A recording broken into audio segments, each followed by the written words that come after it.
yes, traditional Indian diet is good, but it needs changes.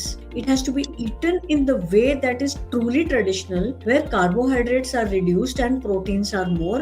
ऐसे ही अगर खा गए तो उसमें 60-70% कार्बोहाइड्रेट हो जाएगा. ट्रेडिशनल इंडियन थाली जो है उसे रीडिफाइन करने की जरूरत है. So if you want balanced nutrition, whether it is north, south, east, west, just think of your plate, divide it into half. Half of it has to be vegetables. If you do that much, the traditional Indian plate is excellent. And the other half, you divide it again into two parts, which is 25% and 25%. Out of that, 25% has to be protein. Now, if you have a non-veg source, then automatically the carbohydrate becomes around 50%. But if it is a vegetarian source of protein, then you may have to add extra protein to it, some other form. That protein source can be curds, it can be mushroom, it can be a combination of dals and lentils, and only the remaining 25% should be grain. That becomes your chapati, roti, rice, जो भी है, that has to be only 25%. If Indian food can be eaten in this way, then it's fantastic. So half of it should be vegetables. हम बहुत routine में सुनते हैं चावल दुश्मन है, चावल नहीं खाओ, चावल से काफी नुकसान होगा. What's your expert comment on? If eaten in less quantities, it is not going to harm. एक टिप दे सकती हूँ, अगर राइस खाना ही है, राइस पका के 4-5 घंटा रख के बाद में खाएंगे तो उसका ग्लाइसेमिक इंडेक्स कम हो जाता है. So that is one tip that you can eat rice after cooking after 5-6 hours.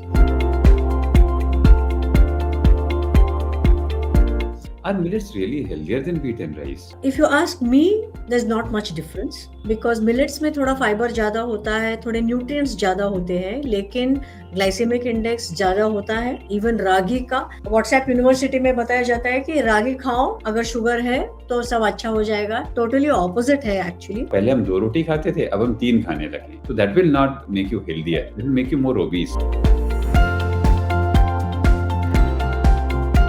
Festival या फिर वेकेशन पे मेरा एक रूल है, और वो रूल ये है कि जो भी आप खाने जा रहे हो, बहुत वैरायटी होती है, सबसे पहले प्लेट भर के आप सैलेड या फिर जो चीजें लो कैलोरी होती हैं वो आप पहले खा लो और पेट आधा भर लो. जैसे कि छाछ या फिर दही, वो तो हर टाइम होता ही है, तो वो आप पहले ले लो और एटलीस्ट 30-40% आपकी भूख मिट जाएगी. तब जाके आप बाकी का सब ट्राई कर लो.